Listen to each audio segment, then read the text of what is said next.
Brian, midweek game after a tough loss on the road. What's the messaging? What's the take on this game coming up? Well, the messaging is Colorado's a very good team. Cannot afford to give away goals. And we're a good team. We're still in first place. We control, in some ways, our own destiny. That's been the message.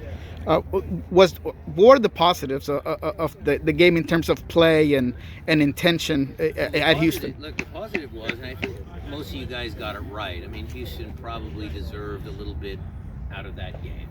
But look, at the end of the day, I mean, Freddie Montero doesn't miss many from the penalty spot. The ball at will slid into him. Nico Benazet came on, it was that ball, and he dropped it. He laid it off to Christian. And then JP's dying seconds free. I mean, we could have come out of there with a point. It was still there for us, even though they hit the woodwork 4 times and had a lot of chances. So at the end of the day, it's always a Sounders team that doesn't quit. We always try and keep ourselves in games. You never know what can happen. It's pro sports. So that's what I was proud of. That's what this team always does. They never quit. Brad's shoulder will keep him out of tomorrow's match. I can say that. Nico is thankfully back out on the field and he looks great. You saw the smile on his face, but that one's still a ways away. So Jordan is still on that medical timeline, unfortunately. As much as I've been singing his praises, and I'm not a doctor, Jada, he has to go through X amount of trainings. I just got the schedule this morning, so I don't have the information right off the top of my head, but he has to get through X amount of full trainings, and then he will be ready to go. And then I'm hopeful that, that the doctors see him like we see him. That they might fudge on that, but you never know. The schedule is in such a manner that if you have games in November, he'll be able to be out there? Oh, for sure. We're talking about before the playoffs for Jordan. Oh. That's a clarification.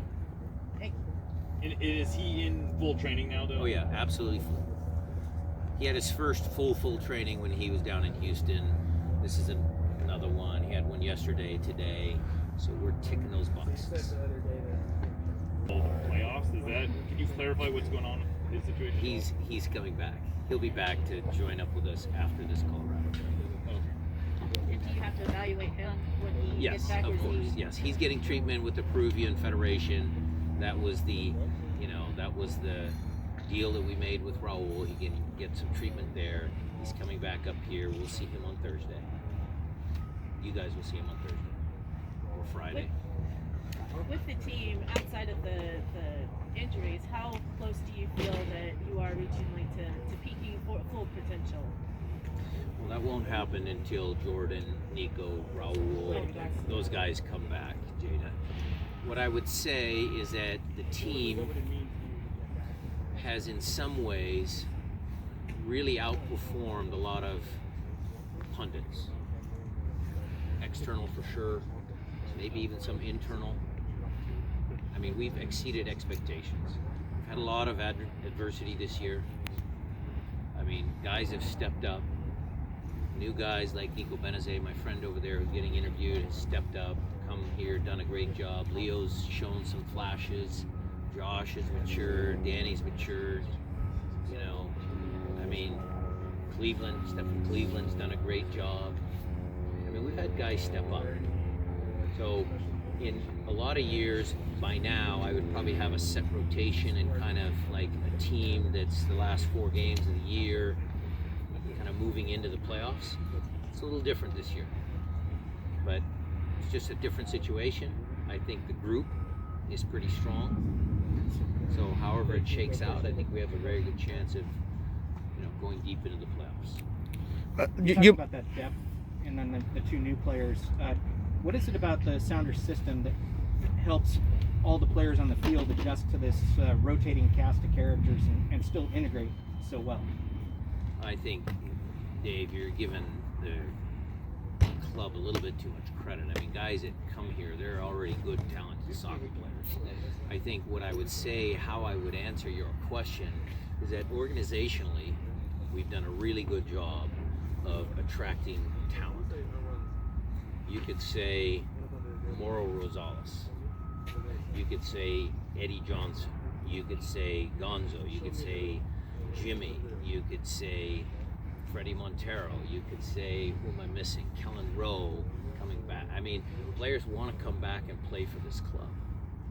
And I think they get it. I think they understand it. I think they're all really great individuals, great people. And I think that helps us as a coaching staff incorporate them into what, you know, our mantra has been. We don't give up. We always fight. The relationship between the fans and the players is sacred. This team is built on winning. You know, we have a winning tradition. We want to continue that. So there's all those little things that, you know, maybe they hear once they get here. But I think the start of the journey is always, you know, you had a DVD back when DVDs were a thing. You know, we'd give it out to potential players, agents, and they would see the energy of the crowd and all of that, and players would get excited. I'm a little more like Will Bruin up top has to integrate with Nico Benezet, or maybe Freddie Montero, or a winger. Nico Benezet is a smart soccer player. Will can play with pretty much everybody because he's just such a great team guy. Freddie coming back. Freddie's a talented, smart soccer player. Who else? Kellen coming back has been great, lights out for us. Madranda's a very talented soccer player. So it's about amplifying those individual It's amplifying talents. individual talents. Yes, you could to answer your question. Yes. Coach, You with the, mentioned your staff. You still have one vacancy. Do you think you'll carry that on into the off season to fill? We'll see, Jada. I mean, that's on the back burner. That's what I mean. So it's not. I mean, an active search. we've got 3 games in 7 days, but there's always conversations going on in the background with different people. So I'll start working on that when the right candidate comes along. because with all your experience, what's the most important thing about closing a season? I mean, you talk about 7 games. What's key to close down a season when you're at the position where you are? Well, no injuries, some good results against your closest opponents, like the next 2 games, and just, you know, incorporating again the guys that are out injured. Nico, I think that's probably the biggest question for the fans, for you guys, for us as coaches. How do we integrate Nico when he comes back? How do we integrate Jordan when he comes back? Because, you know, just to temper expectations. Look, I'm going to be jumping up and down when Jordan Morris steps on the field, but it's going to take him a while to get used to our system and how we play and who he plays together and which areas of the field. So there'll be a little bit of that. You know, today's question, that's probably the last piece of the puzzle that needs to be solved. But, you know, we'll start working on it. You mentioned that before with Nico when he did come back, that, you know, he was still learning the system and still had to blend in. Did you learn anything from that you can kind of carry forward to how you're training or how you integrate? Yeah, I think, Jada, the Nico coming back within the team was positive for that short amount of time that he did. I mean, we were really excited. He was getting better. I mean, his start was fantastic. Golasso against Tigres, and then he had a couple good performances. So yeah, we definitely have optimism as to where Nico plays in our system. Coach, I mean, I hate to ask you this just early, but the coach of the year is probably a 2-man race between you and.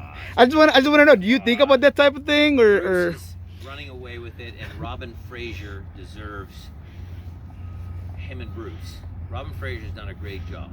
I always tend to lean towards, okay, you had Bob the other couple years ago, and Bruce this year. Tremendous job, absolutely tremendous. I mean, record-breaking seasons. But it's the guys that are doing it on a lower budget team, or guys that really can get their team to perform in key moments. I think Robin's done a great job. How about injuries and getting through a lot of injuries, key players? Matt can answer that All right. What are some Opportunities for some young kids. You'll see we used pretty much all of our players in this. I mean, this 3-game stretch was almost worse than the 4-game stretch. We had 3 games in 7 days by my reckoning, and it's tough. So, we'll have to use everybody. Someone come in through the club and then have such a successful time in Seattle. Love it. Jordy Dilemma is such a wonderful human being. We're so happy that he's making his home in Seattle, you know, starting a family here. It's a great success story, and it probably answers some of your question.